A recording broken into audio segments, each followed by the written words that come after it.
Warahmatullahi wabarakatuh. Alhamdulillah, innal hamdalillah nahmaduhu wa nasta'inu wa nastaghfiruh wa nastahdihi wa natubu ilaihi wa na'udzu bihi min syururi anfusina wa min sayyiati a'malina.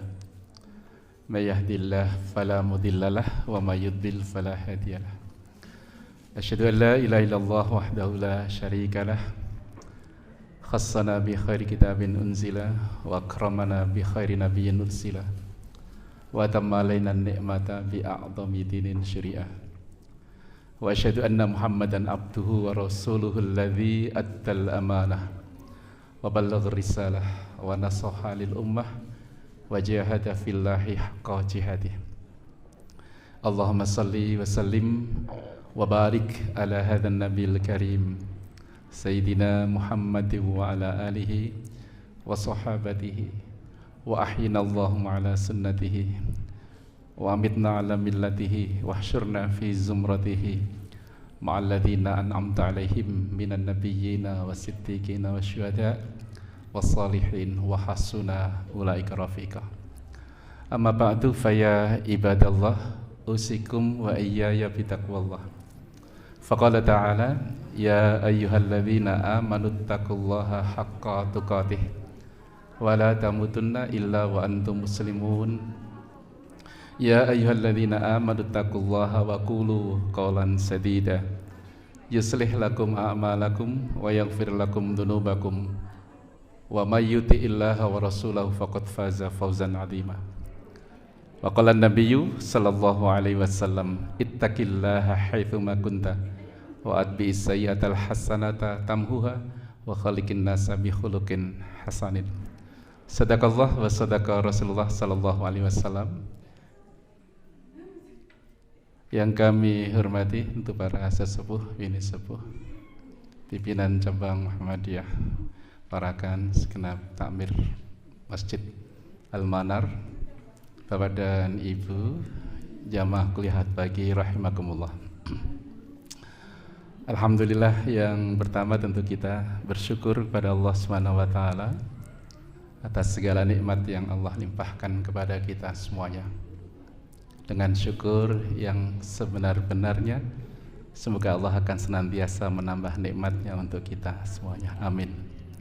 Salawat dan salam semoga senantiasa dilimpahkan kepada Rasulullah Muhammad sallallahu alaihi wasallam, serta keluarganya, sahabat-sahabatnya, dan seluruh umatnya hingga akhir zaman.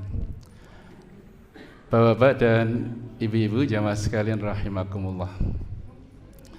Alhamdulillah, pagi hari ini kita semuanya bisa hadir di majelis yang insya Allah penuh dengan rahmat Allah, penuh dengan keberkahannya, dalam keadaan sehat walafiat insya Allah. Sehatnya Ibu? Sehat jasadnya, fisiknya insya Allah. Manahipun sehat, hatinya sehat insya Allah. Orang sing sakit hati maksudnya, lebaran sudah halal bihalal, sudah sehat hatinya, tidak waras fisik dan jasmaninya. Dan mudah-mudahan juga sehat kantongnya nih, dompetnya, sehingga nanti itu yang beredar itu dompetnya sehat, penuh, njur dikosongi. Bapak dan Ibu jamaah sekalian rahimakumullah. Alhamdulillah, pagi hari ini saya bisa bersilaturahmi melalui kegiatan kajian pagi Ahad. Sudah lama sekali saya tidak ngisi kajian. Kemarin diminta Ustadz Amin untuk mengisi 2 kali, tetapi tidak bisa karena sudah ada jadwal. Dan alhamdulillah saya hadir pada kesempatan ini bersama-sama dengan Bapak dan Ibu jemaah sekalian untuk kita saling mengingatkan saja, saling menguatkan saja, agar kita tetap istiqomah di dalam keimanan dan bersemangat di dalam beribadah dan beramal soleh. Karena inginnya kita kan seperti itu ya, kita kan sudah sangat mendarah daging lah. Quran surat Al-Asr itu wal asri, demi waktu, innal insana lafi khusrin, sesungguhnya manusia itu rugi, semuanya rugi, segalanya rugi, dunianya akhiratnya. Cuman Allah mengistisnanya, maksudnya mengecualikannya, illal ladzina amanu wa amilus solihati, kecuali orang-orang yang iman terus istiqomah di dalam keimanannya begitu, tidak pernah menyeleweng gitu. Dan juga istiqomah di dalam beramal soleh terus gitu. Dan tambah lagi satu, tawasau bil haq wa tawasau bis sabr, saling mengingatkan. Lah ini adalah bagian daripada saling mengingatkan. Oleh karena itu kadang-kadang kajian-kajian itu sering kadang-kadang sudah disampaikan oleh ustadz yang lain, disampaikan lagi sebab sifatnya tematik, kurang ngerti gitu gitu ya gitu. Kecuali kok ustadznya satu terus mungkin ya orang mungkin menyampaikan kok podo. Baik, jadi kadang-kadang bisa jadi ada tema-tema yang saling bersinggungan yang sudah. Tetapi kan itu bukan berarti wah podo karo wingi. Karena podo karo wingi berarti orang ngrungokke wong beda kan gitu. Bapak Ibu sekalian rahimakumullah, pada kesempatan di pagi hari ini saya ingin sampaikan satu potongan hadis Nabi sallallahu alaihi wasallam. Barangkali ini juga sudah sangat familiar di dalam pada telinga kita. Potongannya itu yang menyatakan al-haya'u minal iman. Al-haya'u minal iman. Apa itu haya? Malu. Malu itu adalah bagian daripada iman. Ya. Sungguhnya potongan hadis ini adalah ya, di dalam hadis yang agak sempurna disebutkan oleh Rasulullah sallallahu alaihi wasallam dengan menyatakan, qala Rasulullah sallallahu alaihi wasallam, al-imanu bid'un wa sab'una au bid'un wa sittuna syu'batan, kata Nabi. Iman itu ya, cabangnya bisa 70 atau 60 cabang. Maksudnya tidak ditentukan, pokoknya banyak gitu. Hanya mengatakan ya 70, 70 poso tidak. Nek dhewe nek akeh swidak rolas. Gitu. Artinya banyak cabang iman itu banyak. Afdaluha qaulu la ilaha illallah. Cabang iman yang paling afdal, yang paling utama itu adalah qaulu la ilaha, ucapan la ilaha illallah. Itu yang paling penting, paling utama itu la ilaha illallah. Wa adnaha imatatul adza anit thariq. Dan yang paling rendah wujud iman, cabang iman itu adalah imatatul adza anit thariq, menyingkirkan duri dari jalan, menyingkirkan segala gangguan dari jalan, supaya orang itu kalau berjalan bisa selamat. Jadi kalau ada sesuatu yang barangkali mengganggu gitu, ia singkirkan, bukan sing nang pinggir ditengahkan gitu. Jadi wujud iman seseorang itu selalu apa? Berbuat amal soleh. Wong iman kuwi mesti amale apik. Orang yang selalu beramal soleh. Sekalipun itu tadi adalah amalan-amalan yang tampaknya adalah sangat sederhana. Dan itu jangan meremehkan amalan-amalan yang kadang-kadang adalah kecil, sederhana. Kalau kita lakukan dengan ketulusan, keikhlasan kan gitu, bisa jadi itulah yang akan menyelamatkan kita dari azab atau dan memasukkan kita dalam surga. Karena bisa jadi amalan-amalan yang besar itu belum tentu itu yang menjadi tabungan kita. Karena amalan itu adalah sangat bergantung daripada hati kita. Maka para ulama itu sampai mengatakan demikian, rubba amalin kabirin tusghiruhun niyah. Betapa banyak amal yang besar dalam pandangan manusia, gede gitu, kalau infak juga gede, apapun bagus. Tapi itu tusghirun niyah, tetapi menjadi sangat kecil karena niatnya. Untuk apa niatnya? Begitu.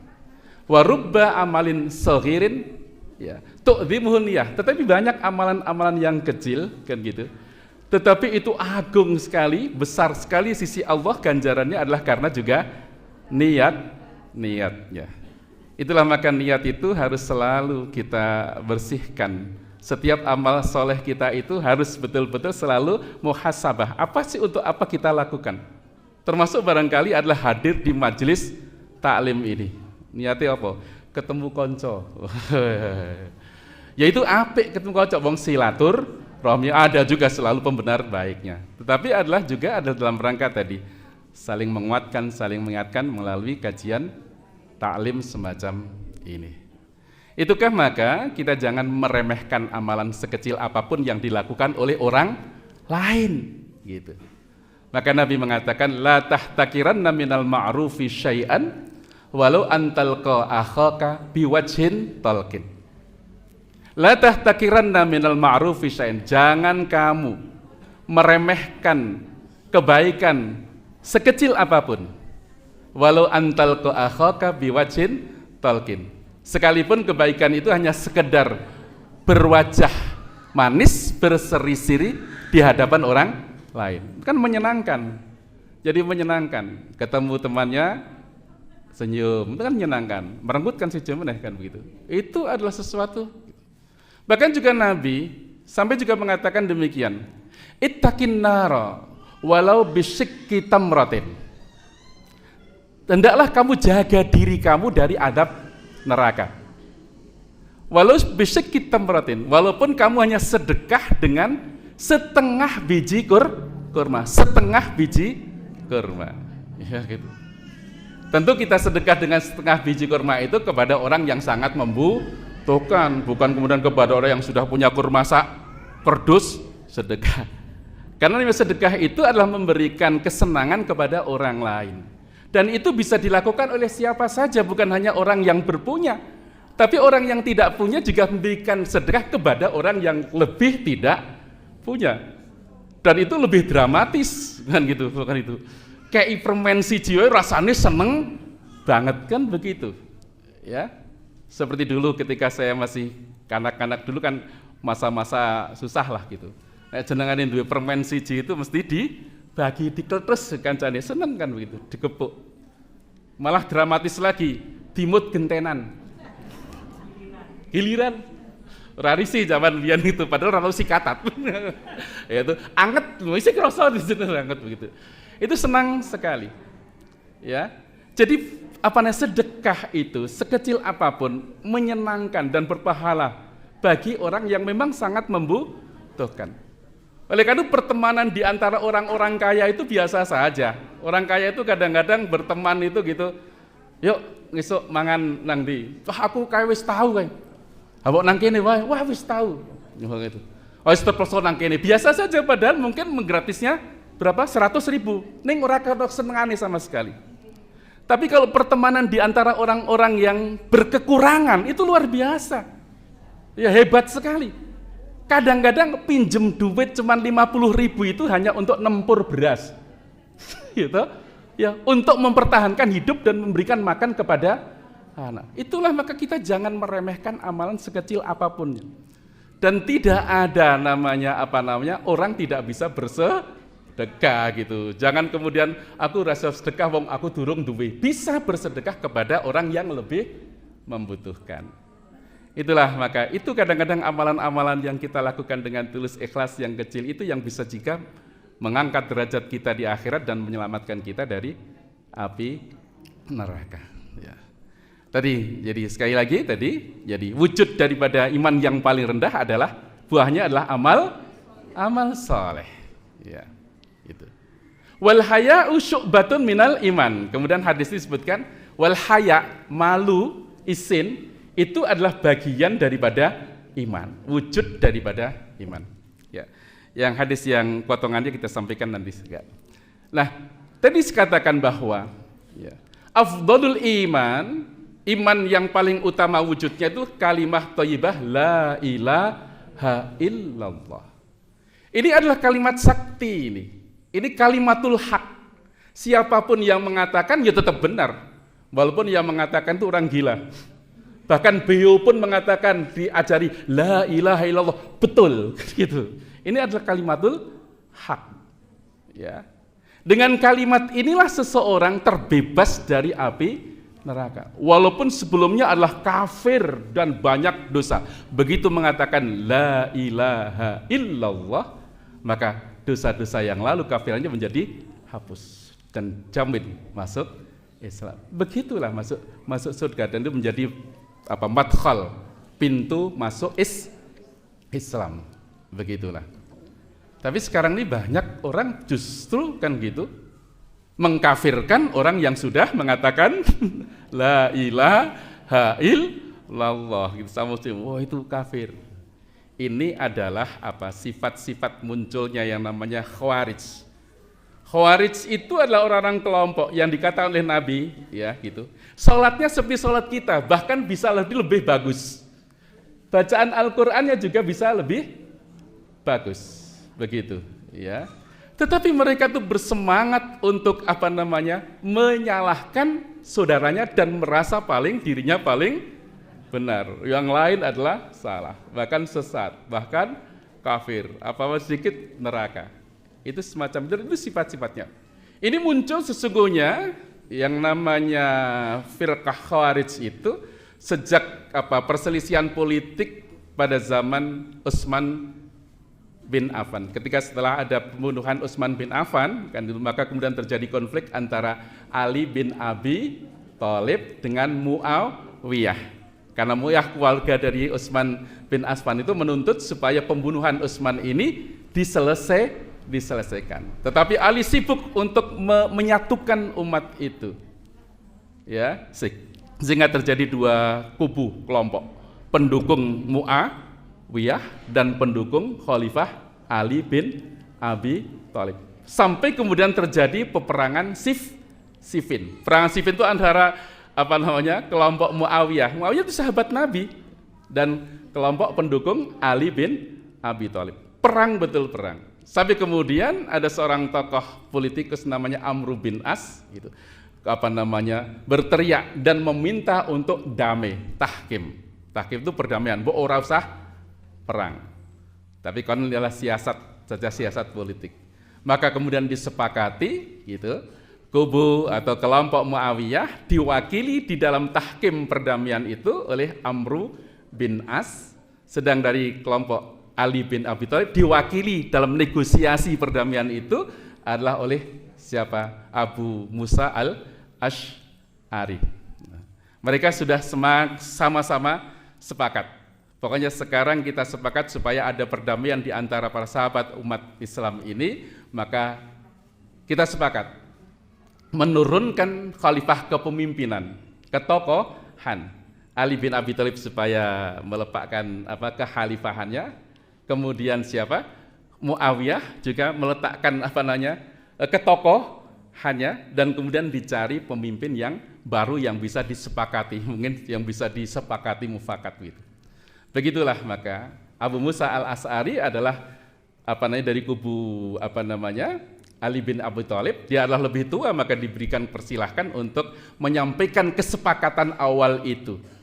Dan dia mengatakan, wahai sahabat, wahai umat Islam, tentu kita harus menyatu. Supaya persatuan kita harus sepakat untuk menurunkan kekhalifahan dan nanti kita pilih yang baru. Maka kita sepakat agar Ali bin Abi Thalib untuk meletakkan jabatan dan diserahkan kepada yang lain. Giliran Amr bin As, ini adalah tokoh politik dia mengatakan ketika dia berbicara di kedua kesempatan itu, maka dia mengatakan tidak sesuai dengan kesepakatan ulah. Konon begitu. Dan dia mengatakan berhubung Ali bin Abi Thalib sudah melepaskan jabatannya, ayo kita pilih saja bersama-sama Muawiyah menjadi khalifah. Wah, di sini terjadi konflik. Di sini kemudian tadinya ya dalam kubu Ali bin Abi Thalib itu ada orang-orang yang tidak sepakat untuk melakukan perdamaian karena dianggap Muawiyah ini adalah pemberontakan yang sah adalah enggak sepakat, jangan berdamai. Tapi Ali bin Abi Thalib orang yang sangat halus hatinya ya, demi persatuan maka gitu. Disinilah maka kemudian kubu siapa? Ali bin Abi Thalib terpecah menjadi dua. Yang pertama adalah Syiah yang bakalnya adalah Syiah yang selalu setia kepada Ali, tetapi pada akhirnya ghulu, artinya keterlaluan sehingga terjadi kesesatan Syiah gitu. Yang satu lagi itulah Khawarij. Khawarij ini yang merasa benar kan gitu. Dan dia berkeyakinan terjadinya urusan masalah konflik umat Islam itu adalah siapa? Karena Ali, karena Muawiyah, karena Amr bin As dan karena Abu Musa al-Asy'ari. Maka ini kelompok ini yang mengatakan mereka ini harus dibunuh, gara-gara ini dibunuh gitu. Ya. Maka mereka merencanakan membunuh 4 orang, tetapi gagal kecuali yang terbunuh siapa? Ali bin. Konflik itu terus berkembang sampai seperti itu. Kemudian ada namanya siapa? Syiah, yang perkembangannya kesetiaannya kepada Ali terlalu hulu itu berlebihan, bahkan kemudian terjadi bahkan kemudian merasa bahwa sing berhak menjadi khalifah itu ya Ali. Abu Bakar, Utsman dan Umar itu, itu sebenarnya tidak sah kan, kemudian melaknat mereka, yang terjadi semacam itu. Sedangkan Khawarij itu adalah mereka orang-orang yang merasa paling benar. Dan siapapun yang tidak sepaham dengan dirinya berarti kafir, berarti sesat. Itulah ya. Jadi terjadinya konflik tentang kembali Bapak Ibu sekalian rahimakumullah. Jadi afdalu jadi kalimat yang paling utama dalam hal iman itu yaitu kalimatul haq, la ilaha illallah. Karena kata-kata itulah kita hidup, dan karena kata-kata itu juga kita mati. Ya. Dan itu termasuk miftahul jannah, insyaallah.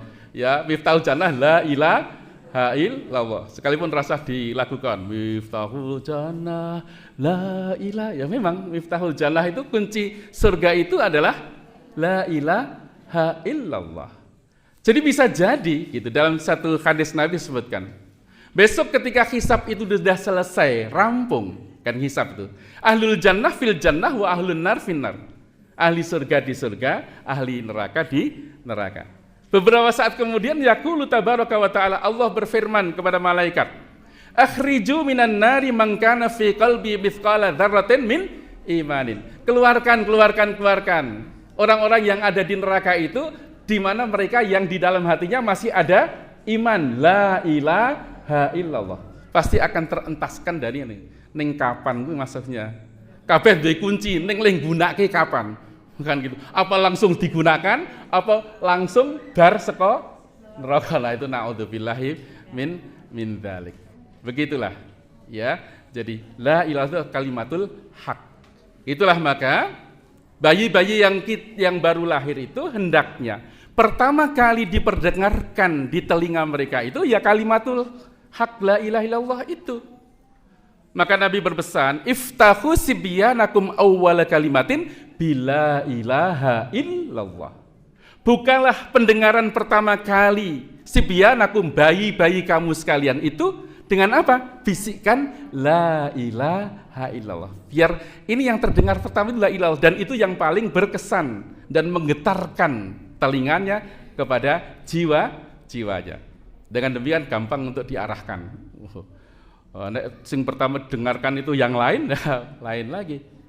Ya, jangan gebrak ambene, jari ini ben ora kagetan. Itu benar juga janjane wanger lahir gebraki mesti ora tahu kagetan, sudah biasa. Itulah maka demikian. Dan mati kita juga karena la ilaha illallah. Itulah maka Nabi juga berpesan, ya, lakinu mautakum bila ilaha illallah. Tuntun orang-orang yang mau meninggal di antara kamu itu supaya mengatakan la ilaha illallah. Lahir la ilaha illallah, mati juga la ilaha illallah.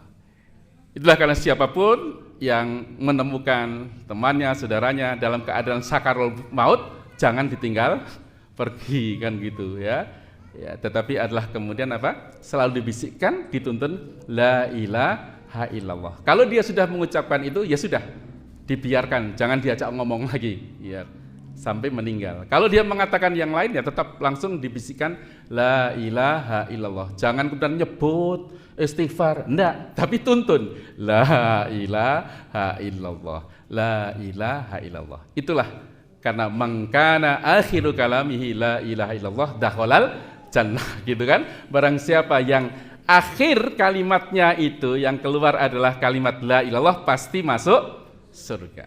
Pasti masuk surga. Njur berangan-angan sesuk anak wis arek mati ya diingatke la ilaha illallah. Tidak semudah itu. Tidak segampang itu. Betapa banyak orang-orang yang dituntun itu enggak mau juga, malah marah, berisik dan lain sebagainya. Naudzubillahi min dalik. Itulah afdaluha qaulu la ilaha illallah wa adnaha, dan yang paling rendah bentuk wujud daripada iman itulah amal saleh, sekecil apapun, menyingkirkan duri dari jalan. Itulah maka iman yang sempurna itu adalah bukan hanya sekedar kata-kata, kan gitu, bukan sekedar kata-kata, tapi juga terbukti di dalam amalan keseharian. Itulah maka para ulama itu sampai mendefinisikan iman itu apa iman.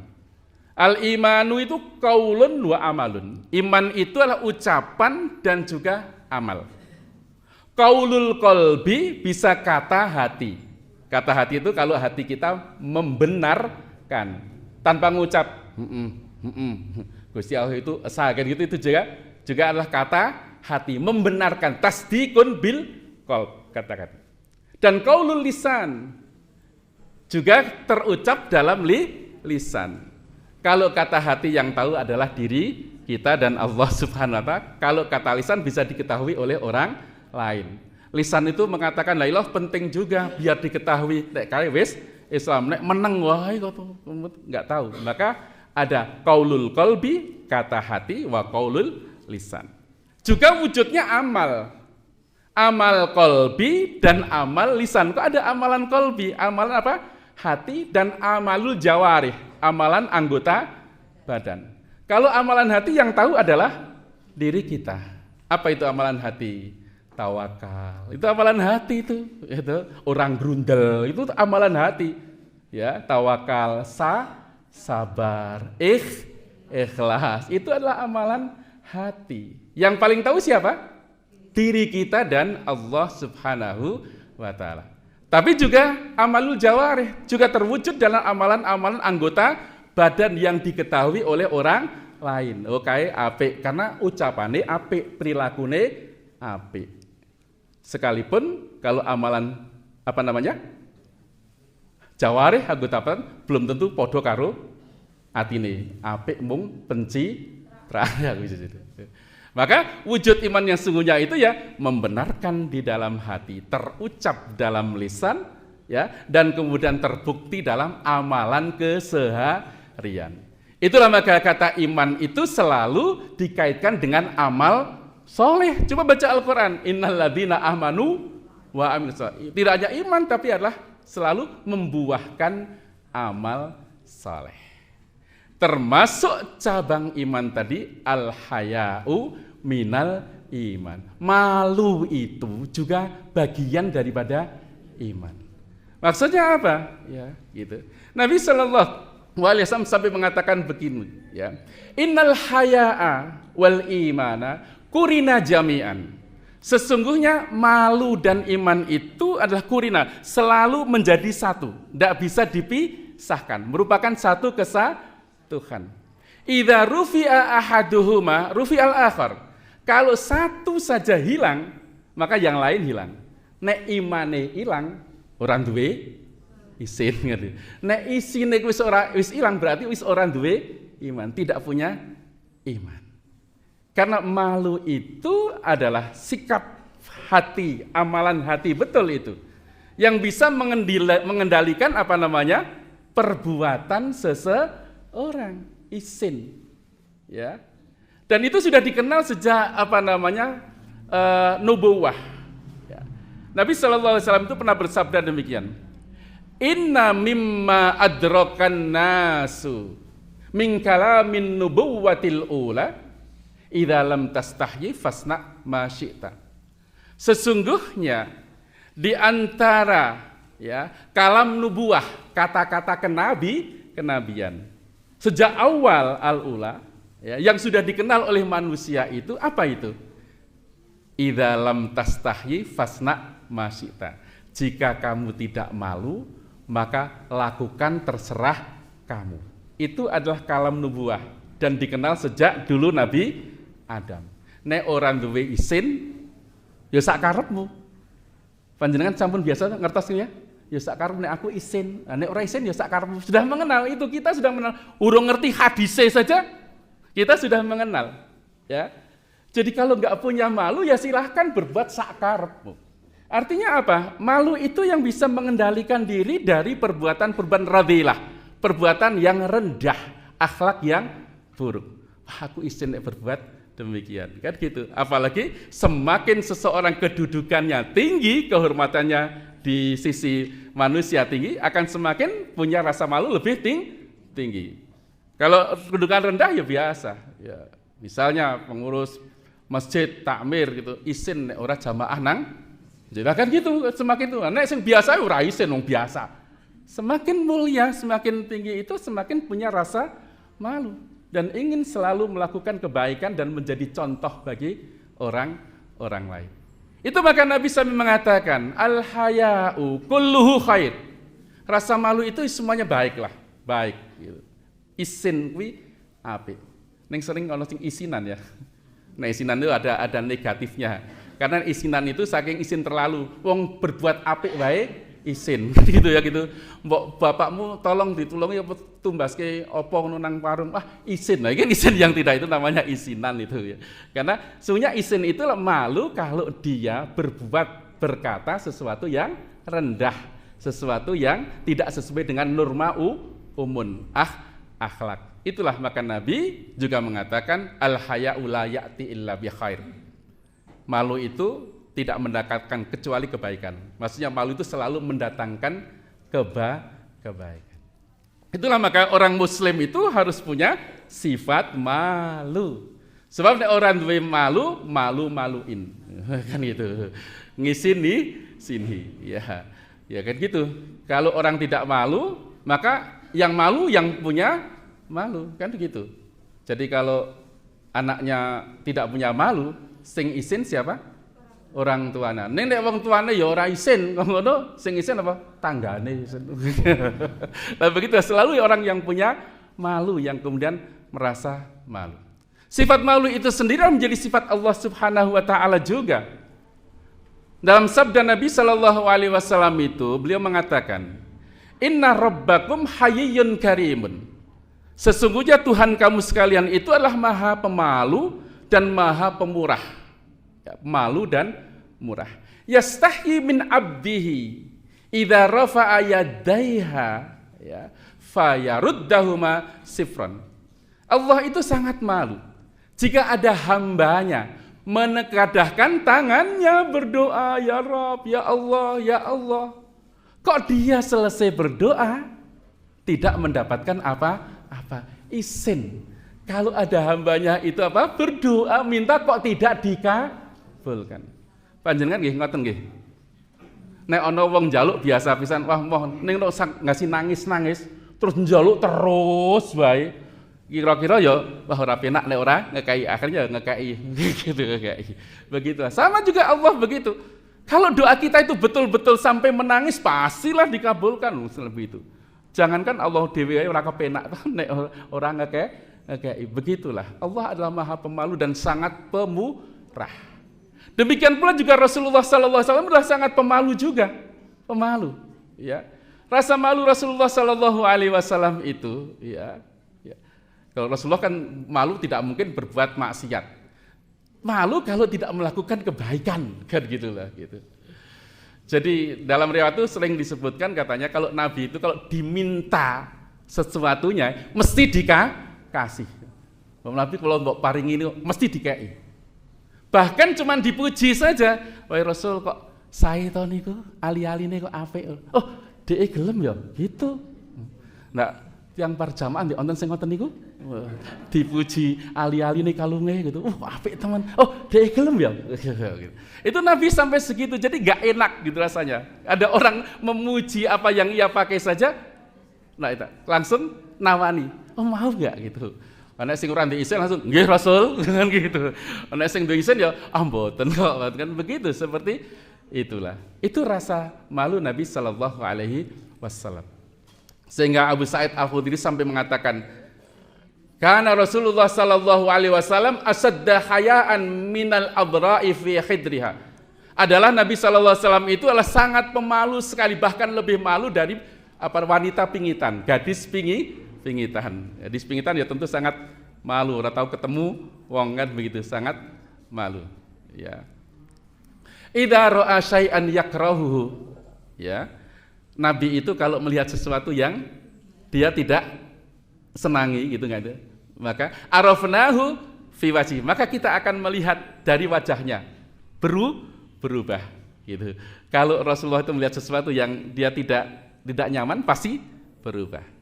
Demikian pula juga insya Allah orang yang mulia itu kan gitu. Nek melihat sesuatu yang dirinya itu risih dan malu. Saya ya siapa yang terhormat kan itu seorang alim soal gitu. Kemudian dijari oleh cewek sing kemudian membuka auratnya. Kira-kira melotot apa isin?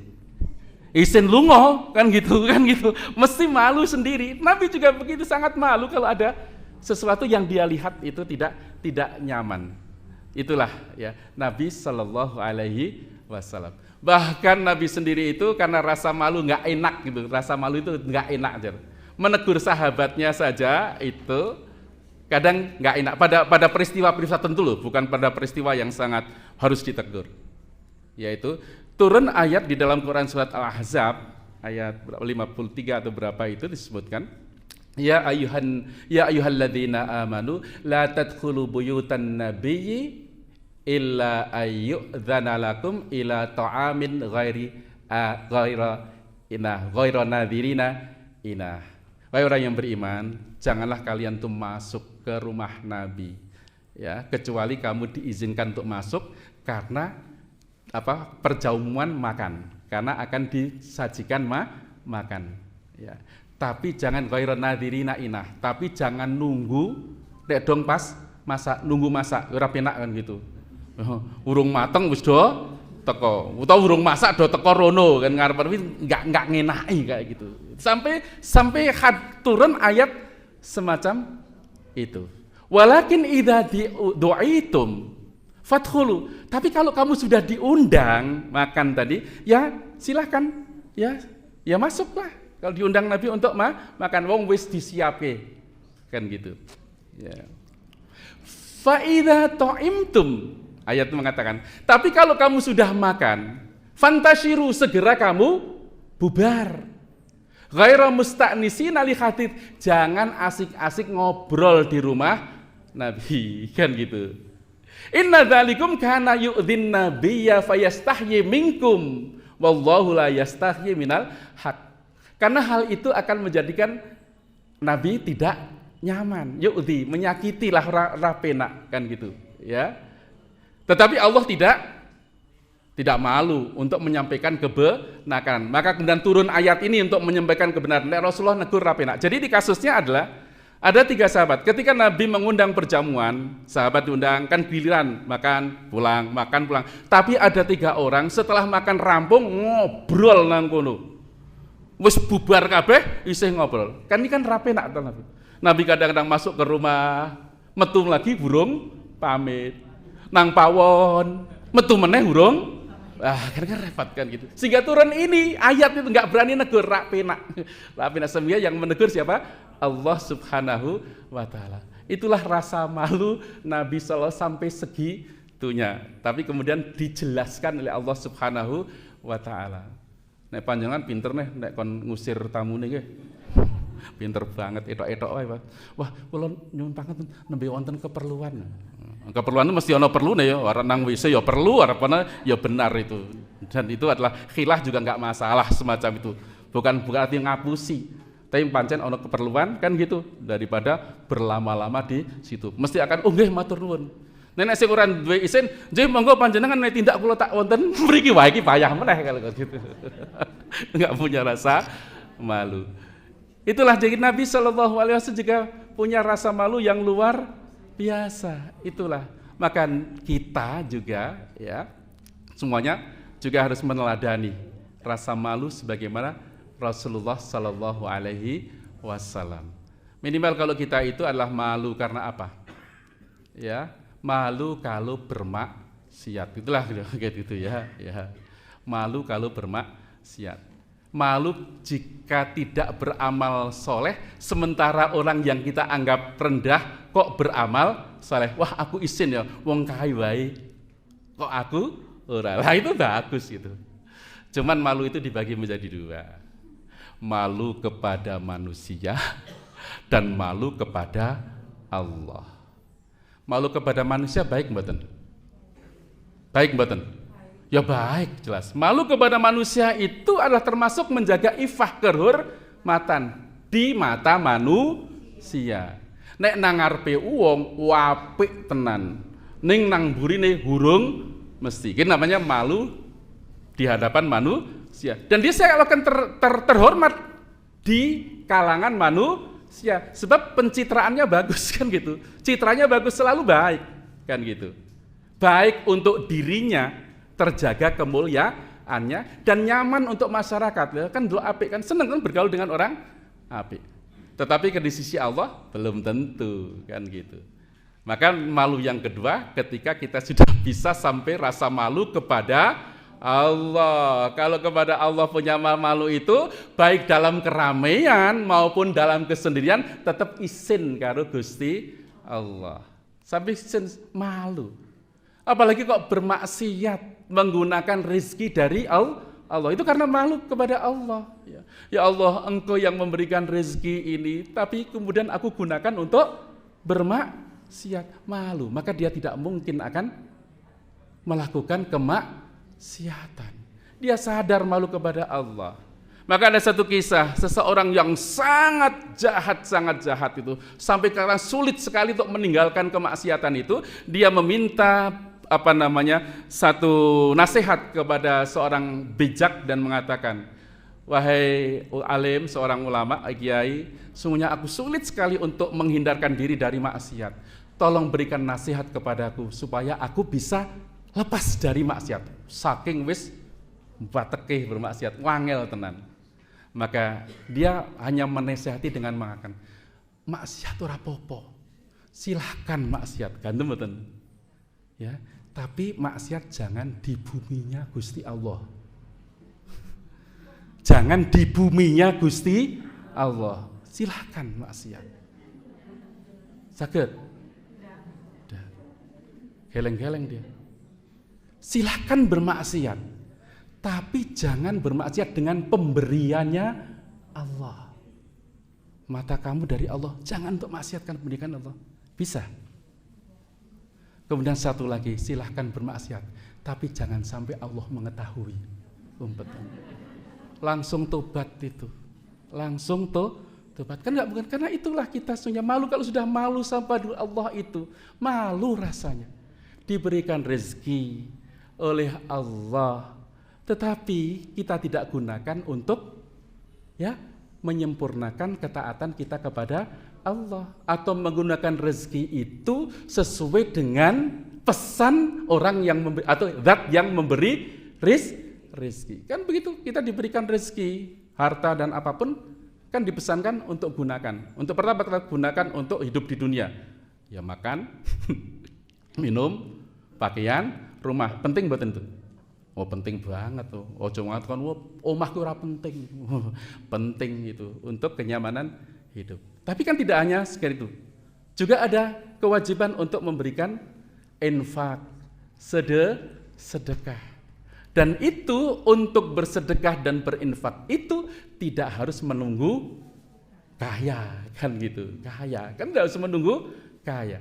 Masalahnya perbandingan saja antara hartanya dengan apa yang sudah ia gunakan. Kan bisa jadi orang yang sangat kaya itu triliunan, sedekahnya banyak miliaran, ning ngurung sak banding karo hartanya, itu biasa saja. Tapi ada orang yang tidak punya apa-apa, maka itu bisa jadi adalah yang ia infakkan itu adalah separuh daripada hartanya. Di antara orang yang sangat susah itu misalnya duit misalnya 5.000. Wah, 5.000 aku tok duit 5.000. No dhek tak kei 2.000. Itu ikhlas gitu. Nggih. Panjenengan gitu ya gitu di antara. Tapi nek duit 1 miliar nyo tak kei 500 juta dhek gitu. Enggak ada, itu ada perbandingannya. Oleh karena itu bermewah dalam hidup boros dan tidaknya itu akan sangat proporsional. Bagi orang yang punya kendaraan mewah dan lain sebagainya itu biasa karena infaknya lebih besar gitu saja, nggak usah gitu. Jika kata bermewah, dia memang harus menikmati apa yang Allah berikan halal kan begitu. Tapi infaknya lebih banyak, lebih besar begitu. Dan orang-orang yang tidak punya justru kadang-kadang persentase efeknya lebih besar lagi kan duwene apa ya kuwi sing dikeke. Begitulah. Ya. Begitulah Bapak dan Ibu sekalian rahimakumullah. Oleh karena itu punya rasa malu kepada manusia, malu itu baik. Kan gitu. Apalagi malu kepada Allah. Karena ini tidak hanya dimuliakan di antara manusia, tetapi pasti dimuliakan oleh Allah Subhanahu wa Ta'ala. Begitu. Di masa-masa kurban ini misalnya itu aku kayak kok kurban ya. Wah, aku ya isin lah nek ora kurban karena itu juga rasa malu. Gitu. Nek berhenti malune mergane karo menungso njur kurban karena dek nen kurban ora entuk. Ada malu, tapi kemudian itu ditingkatkan malu. Ya iya Allah, iya ya. Orang yang seperti itu saja bisa berkorban. Ya Allah, Engkau berikan lebih banyak, tentu aku harus bisa berkorban. Misalnya semacam itu. Oleh karena itu berkorban itu hukumnya apa? Sesungguhnya dalam fikih itu memang para ulama itu berbeda pendapat. Ada yang mengatakan bahwa hukum kurban itu wajib bagi yang mampu. Tapi ada yang menurunkan grade-nya itulah sunnah muakkad. Sunnah muakkad itu apa? Sunnah yang sudah mendekati wajib. Karena hadis-hadis Nabi SAW, diantaranya adalah hadis Nabi yang mengatakan, "Man kana lahu sa'atun, ya, falam yudhhi, fala yaqrabanna musallana." Barang siapa yang diberi kelapangan, keluasan rezeki, maka dia tidak mau berkorban, maka jangan dekati musolaku, tempat sholatku. Bukan jadi golongan surasah melu-melu gitu. Ini kemudian dipahami sebagai apa? Kurban itu adalah wajib. Nek duwe wajib untuk berkorban. Begitulah. Ya. Yang punya keleluasaan gitu. Tapi ada yang menurunkan grade-nya sunnah muakkad. Sunnah muakkad itu sunnah yang mendekati wajib, berarti memang harus kita mintip wajib. Mestinya siapapun yang punya keluasan rezeki maka hendaknya berkorban. Dan itu korban itu tradisi sebagai wujud bagaimana ketaatan kita, mencontoh ketaatan siapa? Nabi Ibrahim kepada Allah Subhanahu wa Ta'ala. Ketaatan total itu. Total betul.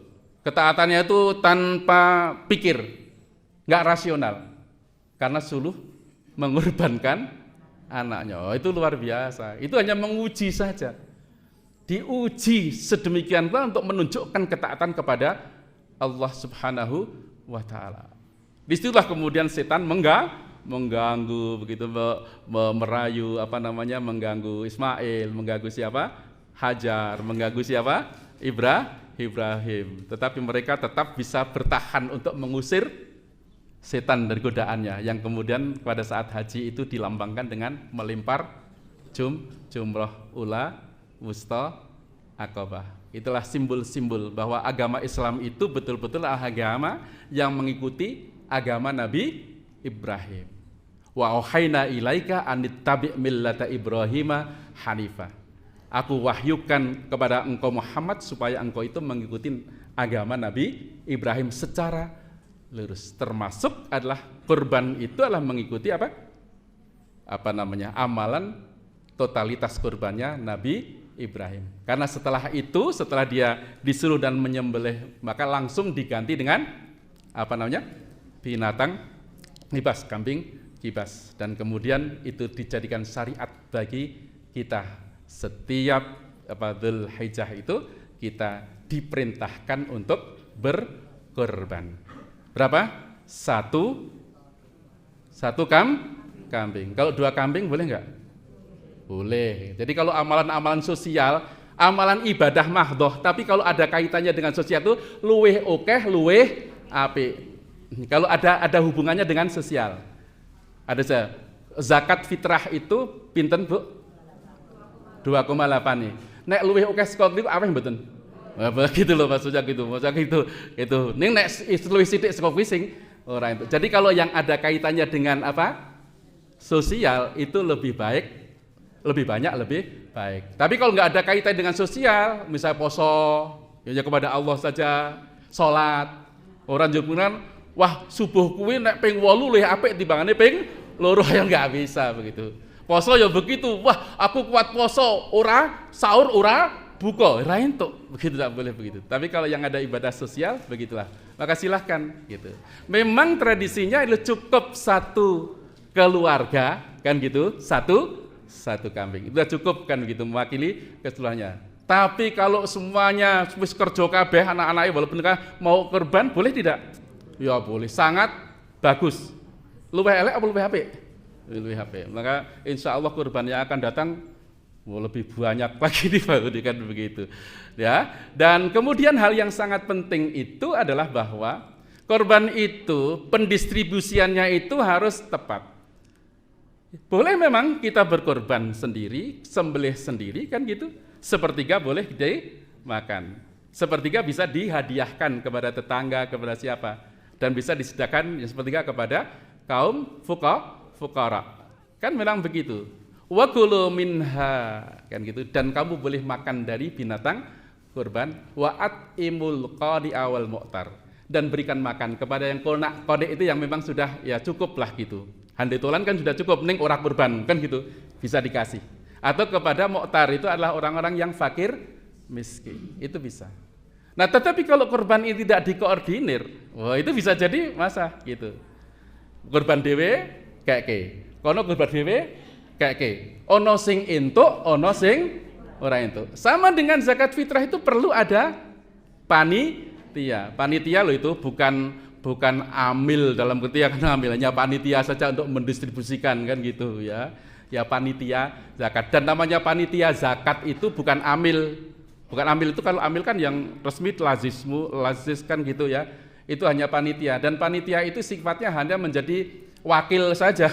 Wakil orang yang menzakati untuk menyampaikan. Wakil saja kan gitu. Ya, wakil saja, mewakili saja. Itu panitia. Ya, mulai kalau panitia mau dikasih bebungah, jangan mengambil dari fitrah, dari kas ini saja, kas masjid dan lain sebagainya. Itu ya, karena wakil gitu. Dan demikianlah maka perlu adanya panitia kan gitu. Panitia menjadi penting kan gitu. Maka kalau misalnya kan gitu, pimpinan cabang Muhammadiyah mengadakan mengepul, gimana kalau kurbannya disatukan saja, mungkin di mana kan begitu, ya. Ini menjadi baik. Karena apa? Mungkin yang sepertiganya dikasihkan pada sohibul kurban ya. Kemudian yang lainnya itu distribusinya bisa merata kan gitu. Karena punya data gitu. Oh di sana tempat sana itu banyak yang perlu disantuni. Palah ora ono sing kurban. Kan kadang-kadang kalau kurban sendiri itu di tempat itu kurban, banyak yang kurban dapat bagian banyak. Sementara di kampung lain tidak ada kurban. Padahal ini adalah dalam juga rangka untuk memberikan kesenangan daging tadi, ya. Hari daging nasional kan gitu, tidak kan begitu. Bahkan ada orang yang tidak pernah makan daging itu. Bahkan hari makan. Berapa hari kita nggak boleh puasa?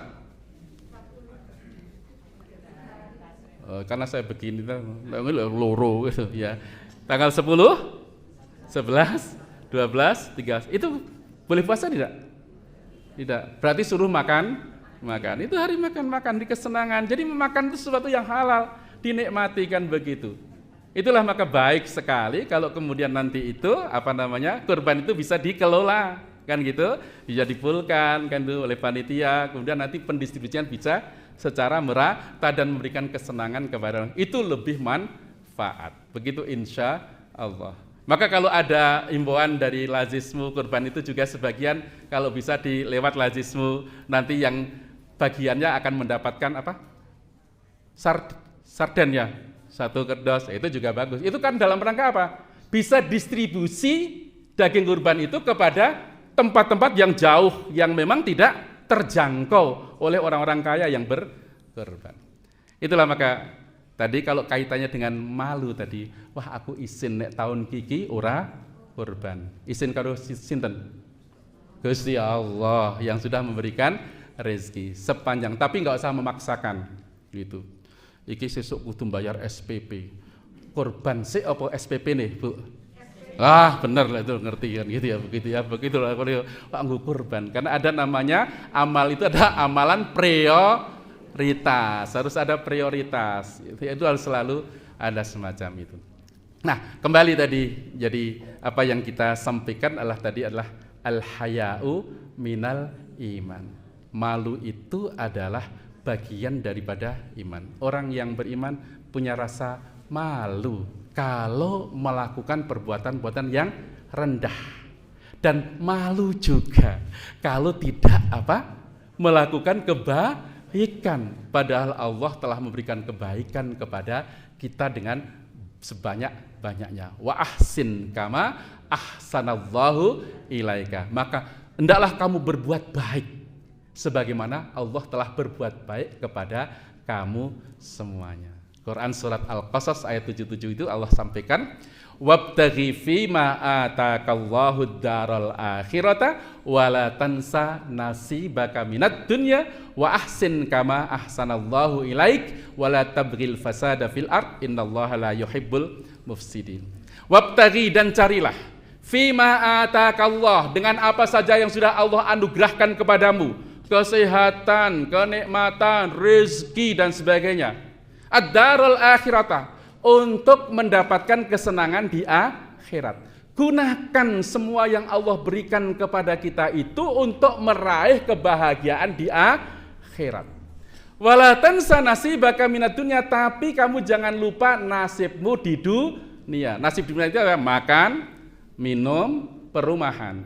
Silahkan gunakan untuk makan, minum, dan perumahan. Tapi jangan lupa juga digunakan untuk meraih kebahagiaan di akhirat. Dengan apa tadi? Dengan bersedekah, dengan zakat, dan berikan bantuan kepada orang-orang yang itulah yang gitu. Sebab harta itu hakikatnya yang kita miliki itu, kata Nabi SAW, malaka mim malika. Hakikatnya hartamu itu bukan milikmu, malaka bukan milikmu. Illa ma akalta, kecuali apa yang sudah kamu makan. Ya itu milikmu, itu sudah makan. Gajian sepangan tok, liyane orang, itu sudah milikmu. Ya. Wa ma albasta, dan apa yang sudah kamu pakai, ya, untuk pakaian, untuk kendaraan, untuk rumah, dan bisa rusak kan, itu yang bisa milikmu. Wa ma anfaqtaha, dan apa yang kamu sudah infakkan, itu saja hakikatnya. Lainnya bukan milik kita.